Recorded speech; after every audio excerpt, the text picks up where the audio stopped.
പത്തരമാറ്റിൻ്റെ പുതിയ എപ്പിസോഡിലേക്ക് എല്ലാവർക്കും സ്വാഗതം. അങ്ങനെ മീഡിയക്കാരുടെ മുന്നിൽ വെച്ചിട്ട് നമ്മുടെ അനന്തപുരിക്കാരെ കുറിച്ചിട്ടും അതുപോലെ ആദർശിനെ കുറിച്ചിട്ടും ഒക്കെ തെറ്റായിട്ടുള്ള കാര്യങ്ങളൊക്കെ അനാമിക പറഞ്ഞ് പിടിപ്പിക്കുകയാണ്. എന്നിട്ട് അനന്തപുരിക്കാരെ സമൂഹത്തിന് മുന്നിൽ നാണം കെടുത്തിയിരിക്കുകയാണ്. അങ്ങനെ ഈ അനാമിക തുറന്ന് പറയുന്നതൊക്കെ നമ്മുടെ മുത്തശ്ശനും മുത്തശ്ശിയും എല്ലാവരും അനന്തപുരിയിൽ നിന്നും കാണാനിടയാവുകയാണ്. അങ്ങനെ പത്രക്കാർ അനന്തപുരിയിലേക്ക് എത്തുകയാണ്. അങ്ങനെ പത്രക്കാരുടെ ചോദ്യത്തിന് മുമ്പിൽ ആകെ നടുങ്ങി നിൽക്കുകയാണ് ആദർശ്. കാരണം എല്ലാം തുറന്ന് പറഞ്ഞു കഴിഞ്ഞാൽ നവ്യയുടെ ജീവിതം ആകെ അവതാളത്തിലാവും. പിന്നീട് എന്ത് സംഭവിക്കുക എന്നുള്ളതൊന്നും പറയാൻ പറ്റില്ല എന്നൊക്കെ പറയുന്നുണ്ട്. അങ്ങനെ നവ്യയുടെ ആ ഒരു ജീവിതം സംരക്ഷിക്കാൻ വേണ്ടിയിട്ട് ആദർശം ഒന്നും മിണ്ടാതെ നിൽക്കുന്നത്. പക്ഷെ ആ ഒരു അവസരത്തിൽ തൻ്റെ ഭർത്താവാണ് ഈ തെറ്റ് ചെയ്തത് എന്ന് മനസ്സിലാക്കാതെ നവ്യ ആദർശിനെ കുറ്റപ്പെടുത്താനും ഒക്കെ ഒരുങ്ങുകയാണ്. എന്നിട്ട് പറയുന്നുണ്ട്, അങ്ങ് തുറന്നു പറയാ ആദർശേട്ടാ, എന്തിനാ ഇങ്ങനെ കള്ളത്തരം മൂടി നടക്കുന്നത്? എല്ലാവർക്കും സത്യം അറിഞ്ഞു കഴിഞ്ഞു. ഇനി നിങ്ങളായിട്ടൊന്നും പറയാതിരുന്നിട്ട് കാര്യമില്ല. ആദർശം പറഞ്ഞ് നടക്കുന്നവനായിരുന്നു ആദർശേട്ടൻ. ഇപ്പോൾ എല്ലാവരുടെയും മുമ്പിൽ അവരുടെ ആ ഒരു മുഖംമൂടി അഴിഞ്ഞു വീണിരിക്കുകയാണ്. എന്തായാലും ഇനി അത് സമ്മതിച്ചേ പറ്റുമോ എന്നൊക്കെ ഇങ്ങനെ ഈ പത്രക്കാരെ മറുപടി കിട്ടാതെ നിൽക്കുന്ന സമയത്ത് ആദർശിനോട് ഈ നവ്യ പറയുന്നുണ്ട്. ആ ഒരു സമയത്ത് നയന ഇടപെട്ടിട്ട് പത്രക്കാരെ അവിടെ നിന്ന് ആട്ടിയിറക്കുകയാണ്. എന്നിട്ട് പറയുന്നുണ്ട്, ഞങ്ങൾക്ക് തൽക്കാലം ഇപ്പോൾ ഒന്നും പറയാനില്ല. ഞങ്ങൾ ഈ ഒരു വാർത്ത കേട്ടതിൻ്റെ ഷോക്കിലാണ് നിൽക്കുന്നത്. എന്തായാലും നമുക്ക് സൗകര്യം പോലെ നമുക്ക് ഫ്രീ ആയിട്ടൊന്ന് കാണാം. ഇപ്പോൾ തൽക്കാലം നിങ്ങൾ നിങ്ങൾക്കുള്ള മറുപടി ഞങ്ങൾ എന്തായാലും തന്നിരിക്കും എന്നൊക്കെ പറഞ്ഞിട്ട് മാന്യമായ രീതിയിൽ നയന അവിടുന്ന് പത്രക്കാരെ പറഞ്ഞയക്കുന്നുണ്ട്. ആ സമയത്ത് പത്രക്കാർ ചിന്തിക്കുന്നുണ്ട്, എന്തായാലും അവർ ഇൻ്റർവ്യൂ തരാമെന്ന് പറഞ്ഞിട്ടുണ്ടല്ലോ, അപ്പോൾ നമുക്ക് വേണ്ട കാര്യങ്ങൾ ചോദിക്കാമെന്നൊക്കെ പറഞ്ഞിട്ട് താൽക്കാലികമായിട്ട് അവിടെ നിന്ന് പോവുകയാണ്. അങ്ങനെ പിന്നീട് നവ്യയ്ക്ക് നമ്മുടെ നയന കിടലൻ മറുപടി തന്നെ കൊടുക്കുന്നുണ്ട്. ചേച്ചി അറിയാതെ ഓരോ കാര്യം വിളിച്ച് പറയരുത്, പറഞ്ഞു കഴിഞ്ഞാൽ ഞങ്ങൾക്കും ചില കാര്യങ്ങളൊക്കെ തുറന്ന് പറയേണ്ടി വരും എന്നൊക്കെ പറയുന്ന സമയത്ത് നവ്യ ചോദിക്കുന്നുണ്ട്, കുറേ കാലമായല്ലോ നീ കുറേ സത്യം തുറന്ന് പറയുമെന്ന് പറയുന്നത്, എന്തായാലും തുറന്ന് പറയേ, എന്താണ് നിങ്ങൾക്കൊക്കെ പറയാനുള്ളത്, ഞാനും കൂടെ ഒന്ന് കേൾക്കട്ടെ എന്നൊക്കെ പറയുന്നുണ്ട്. അപ്പോൾ ആ സമയത്ത് നയന പറയുന്നുണ്ട്, ഞങ്ങൾ തുറന്ന് പറയുന്ന കാര്യങ്ങൾ കേട്ടാൽ പിന്നെ ചേച്ചി ജീവനോടെ ഉണ്ടാവില്ല, ചേച്ചിയുടെ ജീവിതത്തിനാണ് അത് പ്രശ്നമാകാൻ പോകുന്നത് എന്നൊക്കെ പറയുകയാണ്.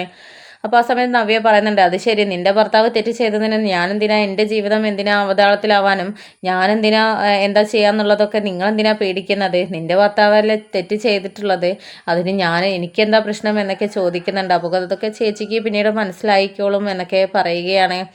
അങ്ങനെ പിന്നീടും ഈ വാർത്തകൾ കൂടുതലായിട്ട് ചർച്ച ചെയ്തുകൊണ്ടിരിക്കുകയാണ്. ആദർശിൻ്റെയും അനന്തപുരിക്കാർ അത്രയും സമൂഹ മാധ്യമങ്ങൾക്ക് മുന്നിൽ ഫേമസ് ആയിട്ടുള്ള ഒരാൾക്കാരായതുകൊണ്ട് തന്നെ, വലിയൊരു സമ്പന്നരായതുകൊണ്ട് തന്നെ ഇവരുടെ ചർച്ച എല്ലാവരും ആഘോഷിക്കുകയാണ്. എന്നിട്ട് ഇവർ ആദർശ് ചെയ്യാത്ത രീതിയിലുള്ള തെറ്റുകളൊക്കെയാണ് മാധ്യമങ്ങൾ വിളിച്ചു കൂവുന്നത്.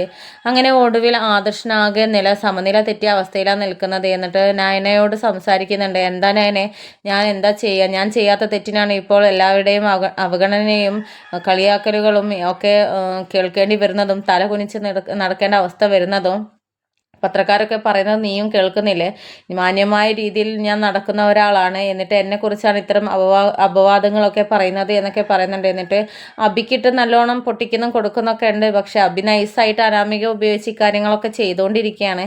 അങ്ങനെ നമ്മുടെ നയന ഇക്കാര്യം കണ്ടെത്തുന്നുണ്ട്. അബിയാണ് അനാമികയെ പിരികേറ്റിട്ട് ഇത്തരം കാര്യങ്ങളൊക്കെ ചെയ്യാൻ വേണ്ടിയിട്ട് പ്രോത്സാഹിപ്പിക്കുന്നതും അബിയാണ് ഇതിൻ്റെ പിന്നിലെന്നൊക്കെ അറിഞ്ഞപ്പോൾ നയനയ്ക്ക് പിന്നെ ഒട്ടും തന്നെ സഹിക്കാൻ പറ്റിയില്ല. അങ്ങനെ നയന തന്നെ ആദർശനോട് പറയുന്നുണ്ട്, ഇനി എൻ്റെ ചേച്ചിയുടെ ജീവിതം ആലോചിച്ചിട്ട് നിങ്ങളൊന്നും തുറന്ന് പറയാതിരിക്കേണ്ട, കാരണം അബി അത്തരത്തിലുള്ള കാര്യങ്ങളാണ് ചെയ്തുകൊണ്ടിരിക്കുന്നത്. പിന്നെ ചേച്ചിക്കും വേണമെങ്കിൽ അഹങ്കാരം കൂടുന്നേ ഉള്ളൂ, അല്ലാതെ ഒരു പൊടിക്ക് അടങ്ങുന്നില്ല. അതിനെക്കൊണ്ട് ഇനി എന്തായാലും അത് തുറന്ന് പറഞ്ഞേ പറ്റൂ എന്നൊക്കെ പറയുകയാണ്.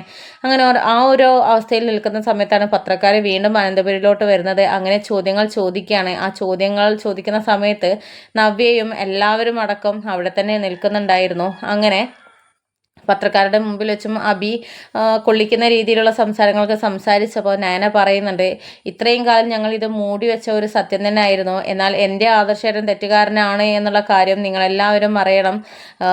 ഇതിൽ പ്രതിയായിരിക്കുന്ന ആൾ ഇവിടുത്തെ ഇവിടുത്തെ കൊച്ചുമോൻ തന്നെയാണ്, പക്ഷെ അത് ആദർശേട്ടനല്ല, അത് ഈ നിൽക്കുന്ന അബിയാണ്. അതിൻ്റെ എല്ലാ തെളിവുകളും അടങ്ങിയിട്ടുള്ള DNA ടെസ്റ്റ്, ആ ചന്തു എന്ന് പറയുന്ന കൊച്ചിൻ്റെ അച്ഛൻ ഇയാളാണ് എന്ന് തെളിയിക്കുന്ന എല്ലാ സത്യങ്ങളും ഈ DNA ടെസ്റ്റിലുണ്ട് പറയുന്നുണ്ട് ഇത് നിങ്ങൾ തന്നെ തുറന്ന് നോക്കൂ എന്നൊക്കെ പറഞ്ഞിട്ട് പത്രക്കാർക്ക് മുമ്പിൽ അത് കാണിച്ചു കൊടുക്കുകയാണ് നയന. അങ്ങനെ ഇതൊക്കെ കണ്ടിട്ട് ആകെ ഷോക്കായിട്ട് നവ്യ നിൽക്കുന്നുണ്ട്. എന്നിട്ട് നീ എന്താ ചെയ്യുന്നത്, അബിയെ കൊടുക്കാൻ വേണ്ടിയിട്ട് നീ മനഃപൂർവ്വം നോക്കിയിട്ട് ഓരോ കള്ളക്കടലാസുകൾ ഉണ്ടാക്കി കൊണ്ട് വന്നിരിക്കുകയാണ് എന്നൊക്കെ പറയുന്ന സമയത്ത് ഇത് ചേച്ചിക്ക് വിശ്വസിക്കാതിരിക്കുക എന്തും ചെയ്യാം, പക്ഷെ ചേച്ചി ഇത് ടെസ്റ്റ് ചെയ്തിട്ടുള്ള ആശുപത്രിയിൽ ചെന്ന് ചോദിച്ച് നോക്കിയാൽ യഥാർത്ഥ സത്യം എന്താണെന്നുള്ളത് അറിയാൻ സാധിക്കും. ഇനി അതല്ല, ഇനി ചേച്ചിക്ക് ഇത് വിശ്വസിക്കാൻ പറ്റുന്നില്ലെങ്കിൽ ആദർശേട്ടൻ്റെയും ചന്തുമോളുടെയും മുടി വെച്ചിട്ട് DNA ടെസ്റ്റ് ചെയ്യാം. എന്നിട്ട് അബിയുടെയും ചന്തുമോളുടെയും മുടി വെച്ചിട്ട് DNA ടെസ്റ്റ് ചെയ്ത് നോക്കാം.